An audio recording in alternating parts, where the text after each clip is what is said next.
welcome back everyone to another episode of Mumbles. Today I'm bringing you guys another game review. This is one I'm really excited about.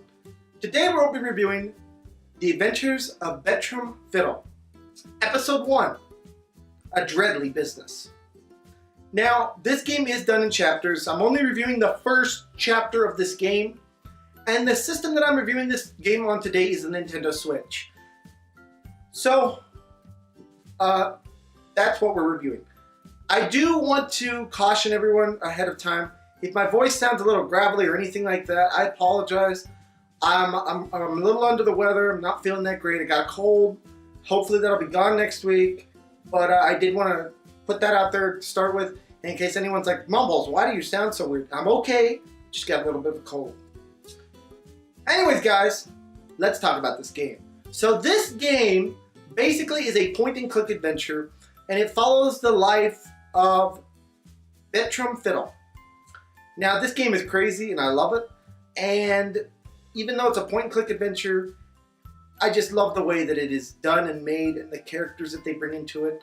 I'm going to talk more about that later, but what you guys need to know in this part of the review right now is that it is a point-and-click adventure, and it tells a story of what happens to this gentleman. So, this game is available on Nintendo Switch for $4.99. It is also available on multiple other systems, iOS. It is available on Steam. You'll have to check out those on your own. But today, again, I'm going to remind you, I'm reviewing this on the Nintendo Switch.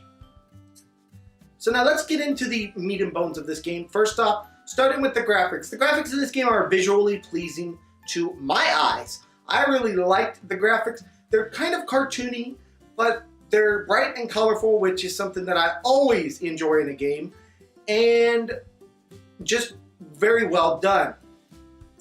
Now the soundtrack, it's got a silly little soundtrack, nothing that's going to blow your mind, but I did enjoy the soundtrack that was there. Now control-wise, again, point-and-click adventure. You could do this a couple different ways on the Nintendo Switch. First off, you can pull the Nintendo Switch out of the dock and use your finger to point and click where you want it to go. Very cool feature. The other option on the Nintendo Switch is you can use a controller and use the left stick to control where your mouse icon is, and then the B button to click on things that you want to see. So really the controls were great, very simple, very simplistic, very on point. So now let's talk about the gameplay itself. Again, this is a point and click adventure. This game is all about the story. Now, as you proceed through this game, you will have to find items, combine things, do things like that. But again, this game is played for the story, so I'm not going to tell you guys a lot here. Just knowing the gameplay, it's like any other point-and-click adventure. You have to find certain things to get through certain things, and you have to click certain places to get certain things, to do certain things. I'm saying certain things a lot, and I know, I apologize, but really that's what this game is. You find an item, like for example, you have to find a bone in order to get a certain dog into a dog cage so that you can take it to the groomer. So you have to go to another room, find the dog bone, put the dog bone in the cage, and then the dog gets in the cage. Then you pick up the dog and you're ready to go. But you have to combine all these different things and do all these different things in order to proceed in the quest. So that's what this game is.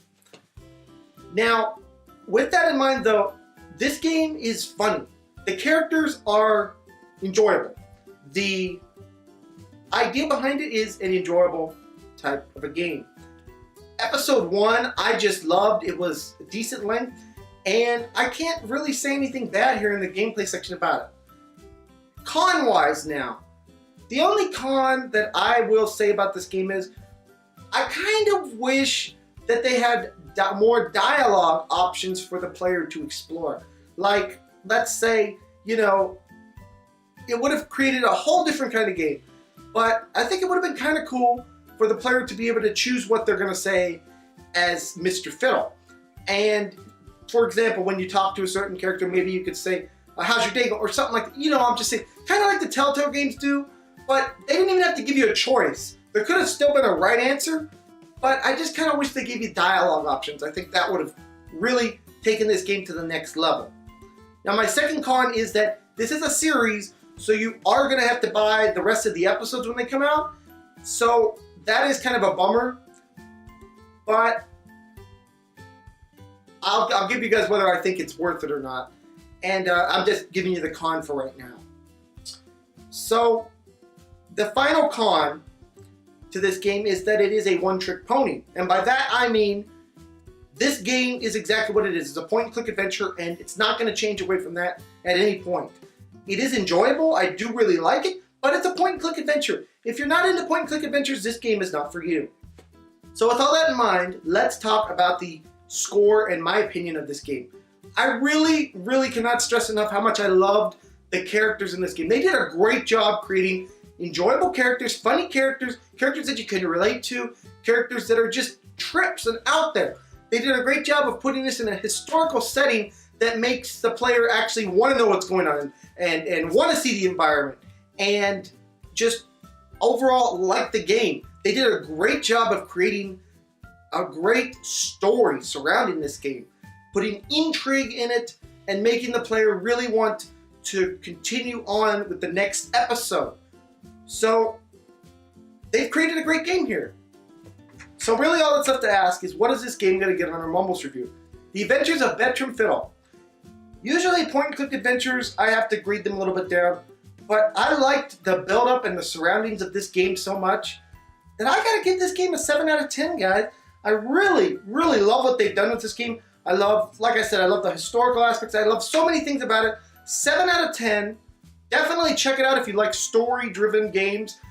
It's a game that could be great for kids. Kids would probably love it. If you like novels and story-told games, this game is for you. Check it out. Anyways, guys, this has been another episode of Mumbles. I want to thank you all so much for joining me. Please smack that subscribe button, smack that like button, and smack all those buttons. And I will see you guys all in the next video. Bye-bye, everyone. Take care.